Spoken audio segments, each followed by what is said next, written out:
Alright, working this guy up to speed. So you really got, you're going up a mode, down a mode.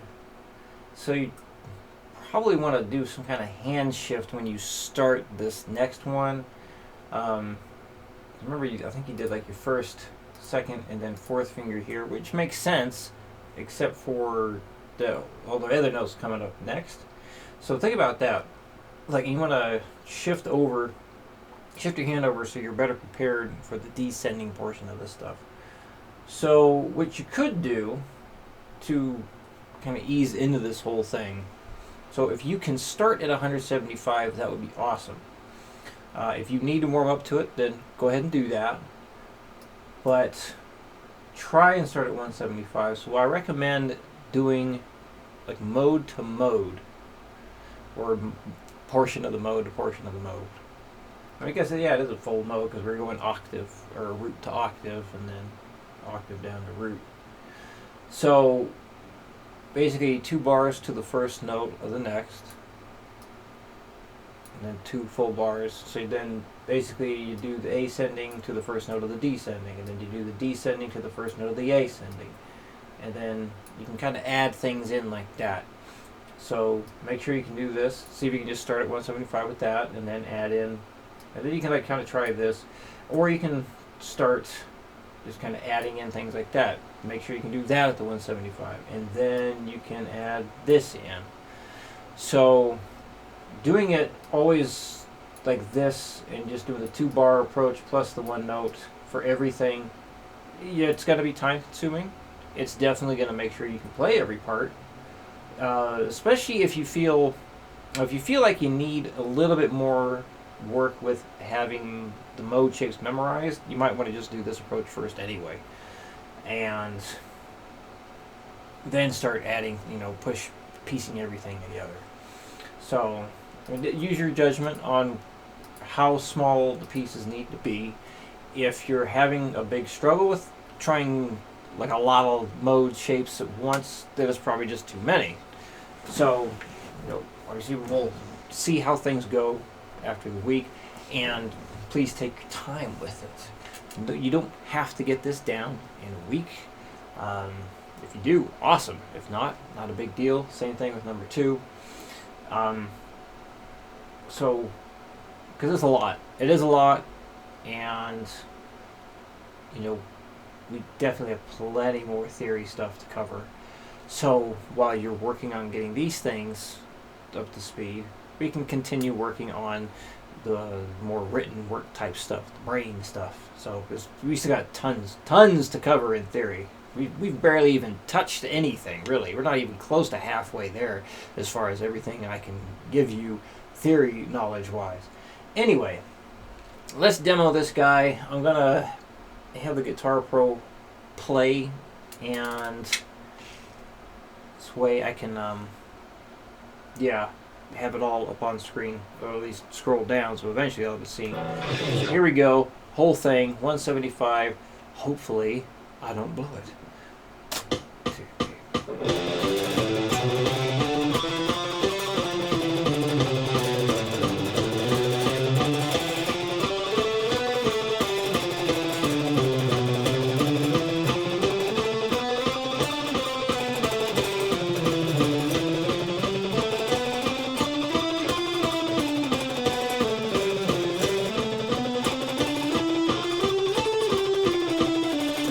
Oh! I went too far! I forgot it stopped on that.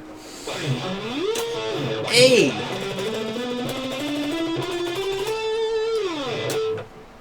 Well, I kind of blew it. I'll do it again.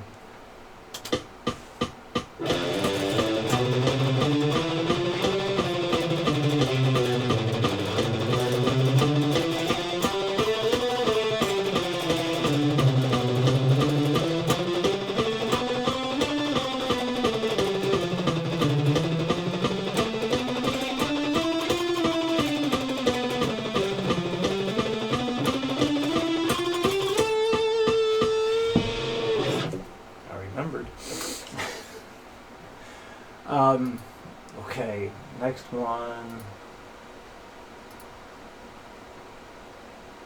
So just like the other one, try starting at 185. See if you can do that. Do like yeah, mode to like the first note again would be a good way to start. Also, like doing the mode up, mode down to the first note of the next thing. That would be a good idea too. So you just kind of build on it, and you definitely need the mode shapes memorized pretty well to be able to pull this thing off. So be good mode memorization work, or mode polishing work, you could say. So yeah, just ease into it. No rush on getting it done. And I gotta mute this and make sure this scrolls all the way down. It does not. Now it should. Hopefully that works okay now. Now let's remind myself where this ends. So we're gonna go down alien shape and then on the A. Okay. Here we go. That is looking funky. Why is it looking like that? Okay, now here we go, I think.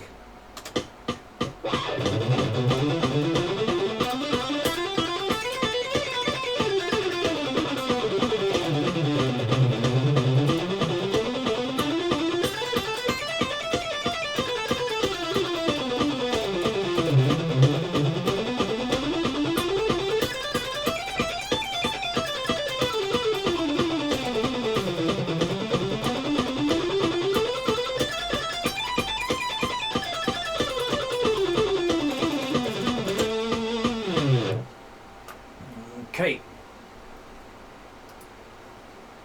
Now, as far as yeah, so I think you print out these things. So try and get the rest of these arpeggio names first before you see this next part. But yeah, you got this one right. You have the F chord. Let's keep adding the Roman numerals. And then just get the G. A minor, B diminished, C, D minor, and E minor. That is not right. There we go. I go with like these various keys, and I just all of a sudden have a habit to hit the wrong Roman numeral. Anyway, so yeah, just so you know, sometimes you'll see sweep shapes where people will pick everything. Now, if that's the kind of sound you want, well then have at it. I do find that having the hammer-on pull-off is going to allow the fastest possible sweep picking for these shapes. So that's why we're doing it this way. And I was taught this way. And then I learned, sometimes people will actually pick it like this as well. So they'll pick down, down, down, hammer.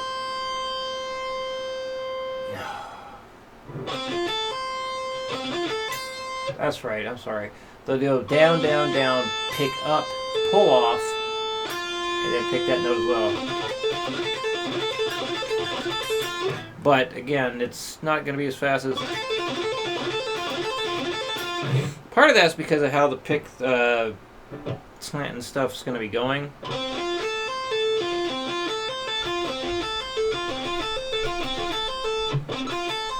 So after I do the down, down, down, like my pick will, I'll kind of move the hand this way a little bit. So this way it gets out of the way of the high E string. This way I can hit the B string on the upstroke without smacking the E string. So I'm going to get a close-up of the right hand in a moment here. For the left hand, this is one of the hardest things about sweep picking. You don't want to have chords ringing out. don't want that. So you basically want to take your finger off once you're done with it.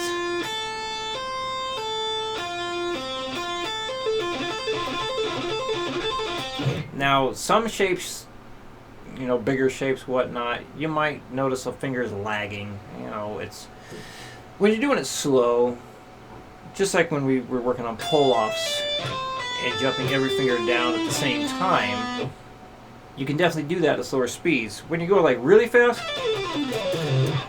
there's like a minimal amount of finger lag getting, you know, the fingers getting down to where they need to be.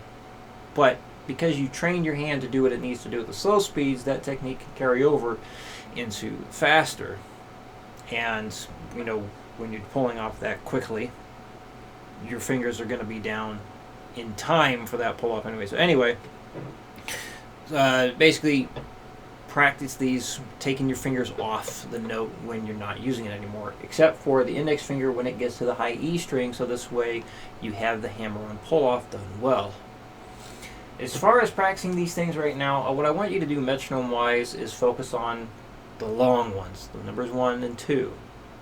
I mean, if you had the time, if you do have time, and you want to start metronoming these, I would do like each arpeggio 4 times on its own with the metronome. And yeah, definitely want to do the 8th notes, because this is a pain in the butt technique to get going fast and clean.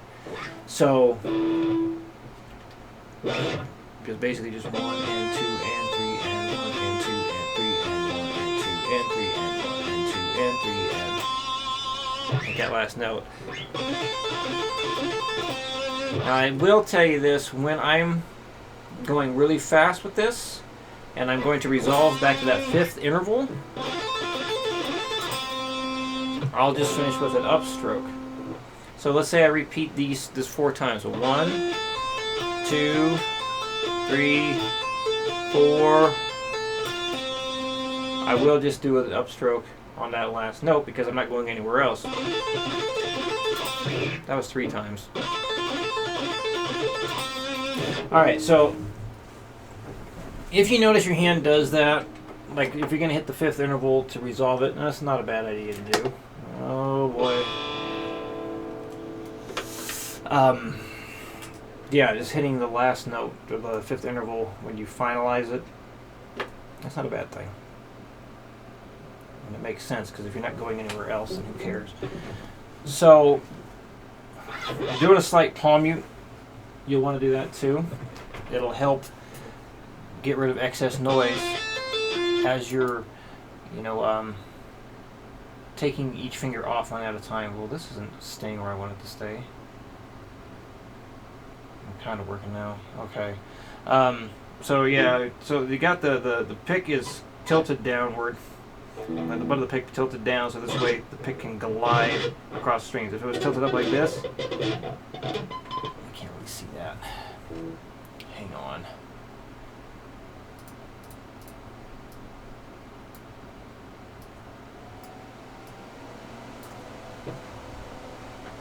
Okay. So yeah, you want the butt of the pick tilted down, so this way the pick glides across the strings like this. If you had it this way, like when we do our upward slanting type stuff, well then the pick's going to dig into the string, and you're not going to be able to sweep anything. So when you're ascending the sweep, you want that pick to have this kind of tilt, and doing the slight palming is going to help with that. So think about palm mute the G string. If you're palm muting the G string, the B string will get a slight palm mute. There's no need to palm mute the E string though.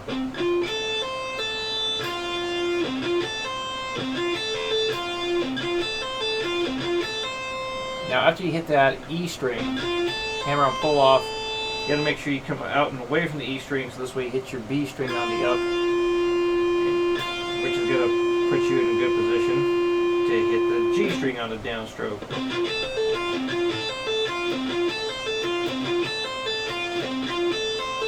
Now when I'm going fast, see how that pick, my hand's rotating like that?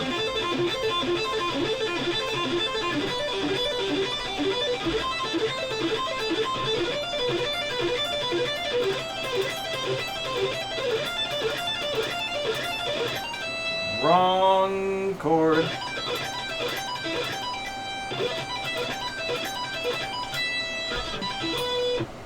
So it's helping me not hit strings I don't want to hit. So I'm rotating my pick this way after hitting the E string, so this way I can hit that B string on the upstroke without hitting the E string.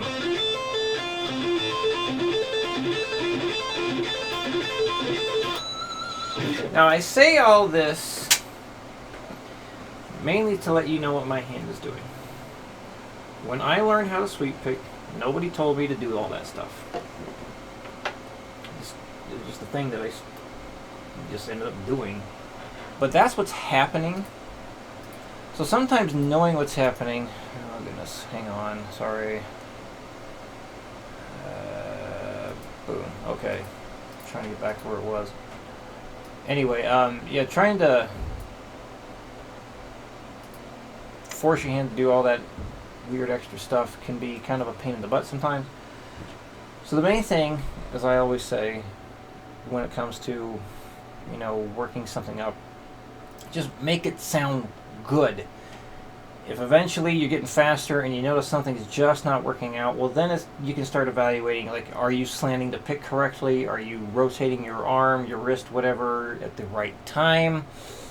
You know, I like to use that stuff as like an evaluate, you know, when you need to. Because if you're working it up slowly and you're making it sound good, there's a really good chance you're just going to do it right anyway. And that's one of the great things about doing metronome stuff. That's how I developed all this two-way pick slant stuff that apparently is like a big pain in the butt for people to get the grasp of.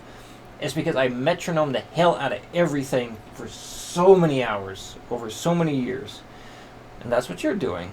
So you got a good advantage over a lot of people because you're doing it the right way. Yeah. I think it's the right way. It works for me and a lot of people. So anyway, just make it sound good. Take your time with that. Just metronoming one thing is fine. If you're going to metronome various things like duo, you know, what are the major shapes, a minor shape, and a diminished shape, and they just want to get comfortable with it. And this is an extremely difficult technique to get going really fast and clean. Good God, is it a pain in the ass. So very much a take your time kind of thing. All right, so I think that covers it. But if you have any questions, please let me know, and I'll see you next week.